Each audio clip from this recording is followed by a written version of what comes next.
Hey everyone, welcome to topic 3, linear inequalities. A couple of reminders here at the top. If the inequality symbol is pointing to the left, this isn't just a random symbol that somebody made up. They are pointing to the left because they shade to the left. And these are pointing to the right because they shade to the right.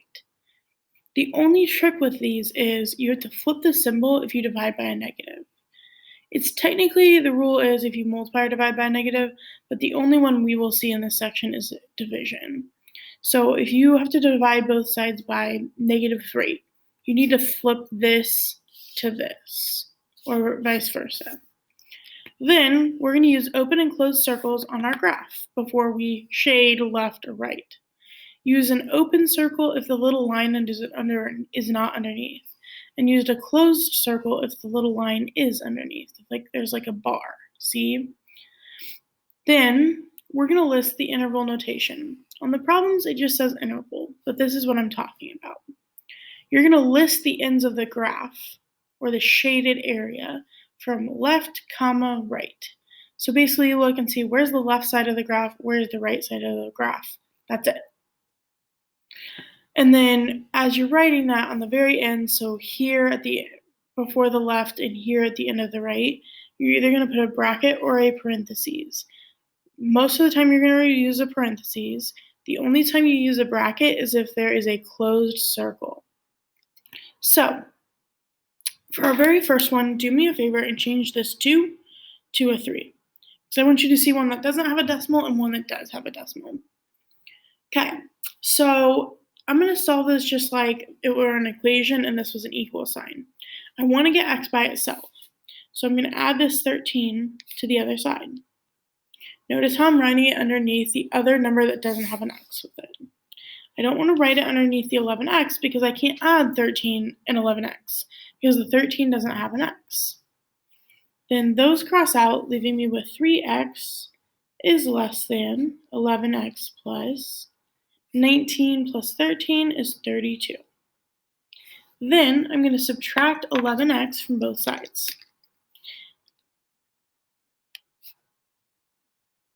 And I apologize, this one's a little scrunched. 3 minus 11 is -8. Now, what we need to do for our very last step is we are going to divide both sides by -8. And because we are dividing by a negative, that means that you're going to have to flip. So instead of this symbol, you're going to have this one. And when I divide -8 by -8, that's just one x. That's the whole goal, is to get rid of that -8 out front. And 32 divided by -8 is -4. This means that you're going to put a little tick mark, that's what those are called, little line with -4 on the number line. And then we need to draw an open circle because there's no little line underneath this symbol. And it is pointing me to the right, so I'm going to go to the right. Another easy way of remembering this is at the end of your line, if you were to draw an arrow, it would match this symbol. If I went the wrong way on this, let's say I thought I was supposed to go the other way. If I try to draw this at the end of my line, that's not right. That's how you know you were supposed to have gone the other way. Now, the interval notation. The left side of my graph is -4. The right side, there's no number over here because it's actually infinity. And I don't see any closed circles on this graph, so everything gets a parentheses. If your graph is going to the right, it will be positive infinity on the right side of interval notation. If it's going to the left, it would be negative infinity on this side, before the -4.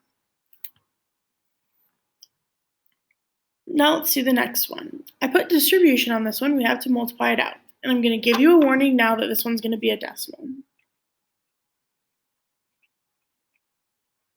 Okay, so 2 times 3x is 6x.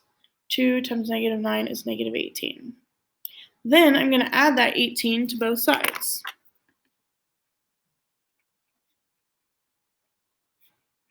And I get 6x is less than or equal to 9 plus 18 is 27. And my very last step is to divide by 6.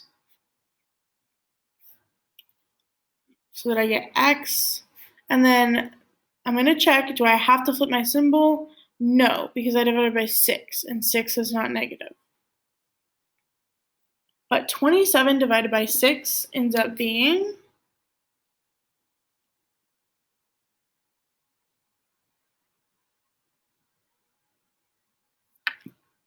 4.5. And that's okay, guys. Occasionally decimals are going to happen. I need a closed circle because this has a little line underneath, and it's pointing me to the left. The left side of this graph is going on forever. That's negative infinity. And then I'm going to put a parentheses around it because that's not a closed circle. That's an arrow. Then I'm going to put the 4.5, which is the right side. And since this one does have a closed circle, it gets a bracket. So the bracket only goes on the side with the closed circle. Okay, I'm also going to give you one little hint. This one right here is the one that's going to be a decimal on your assignment.